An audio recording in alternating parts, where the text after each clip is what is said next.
Welcome. I'm Dan Harville, and this is God's Guiding Light, the podcast where we get to hear the conversion stories of people who find the true gospel of Jesus Christ. I believe you're really going to enjoy this episode, so let's get to it. Well, hello, Karol. I'm Hello. I'm glad to meet you and have you on the show. Thank you so much. You're welcome. It's nice to meet you as well. I would like to hear what's your life like. Just bring me up to speed on who you are. I am a mother of 5. I am newly separated, but I have been in the church since 1999 Christmas Day. And I have a twin sister that's in the church as well. And we Ama- got baptized together. Um, amazing. I was married to a beautiful redheaded twin Oh, until cool. yeah, yeah. All right. So let me ask you this. What was your life like before you found the gospel? Um, my life before I found the gospel, I have to say it was much different. I was 17 when I found the gospel. And I used to smoke and drink and party Yeah. at 17, and it changed my path completely. I stopped drinking, I stopped smoking, I stayed dedicated because I love the church and I love the feeling of the Spirit. How did you find the gospel, or how did it find you? There was a commercial around September of 99 for a free Lamb of God video. And I called for a free Lamb of God video. And the missionary on the other side, I told him that my parents were in the middle of a divorce and it had been a pretty rough divorce.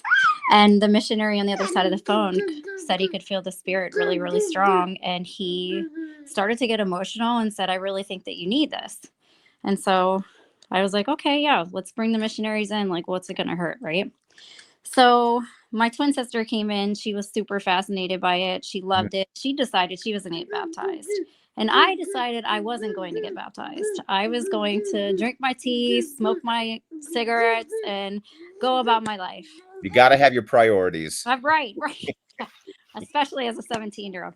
So, um, so after that, I had actually it was lesson 4. I'd like stayed away from the missionary lessons. I was like, I'm good.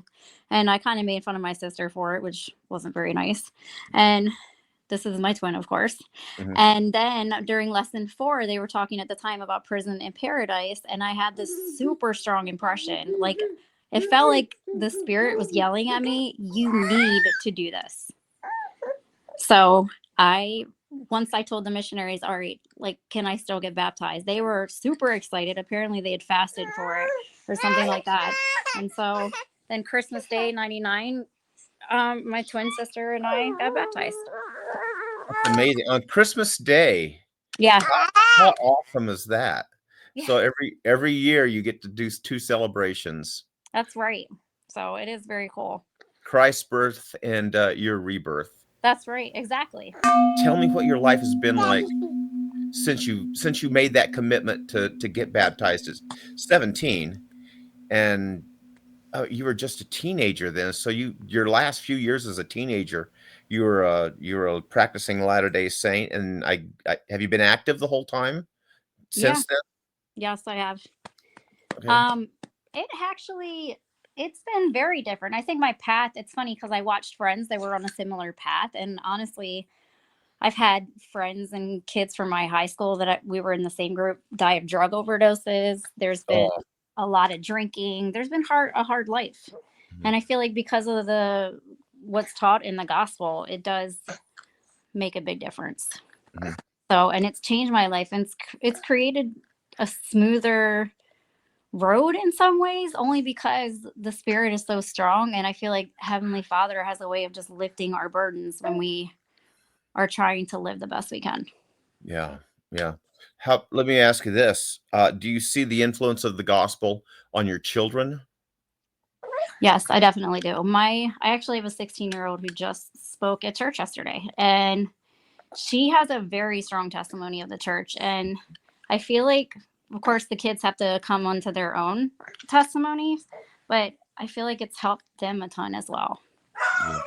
Yeah, yeah. You've got a beautiful family. I saw a photo of you, and I guess 5 kids, right? Is that what you said? 5 5 kids? kids. Oh my gosh, and every one of them is just a living doll. Oh, thank Congratulations. you.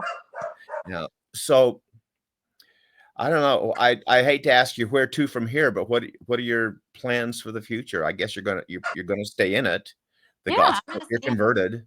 I'm converted. Yeah, there's no way I'd go away from it. I need it. Yeah. Um, I think the plan is just to stay the course the best I can. I think all of us are trying to do that, right? Like we're all very imperfect people just trying to live the best life we can. Yeah, yeah, I agree with you. Look, that phrase "endure to the end" takes on a new meaning almost every day. Oh, Yeah, for sure. Especially through like the ins and outs of life, right? yeah, and you're at that stage where, man, you gotta have your hands full with, Yeah, I guess you took your oh, wait, did your daughter pass her driving test? you sure did. Kind of scary. It's bittersweet, right? Yeah, Yeah. yeah. All right. Well, Carol, thank you so much for sharing this. Oh, wait, do you have anything else you wanna say? Did we touch on everything? I think we did touch on everything. Okay. Well, it was a pleasure spending a little bit of time with you. Thank you for sharing your conversion story with us. Thank you so much. Have a good day. Now, you too. Bye bye. Bye.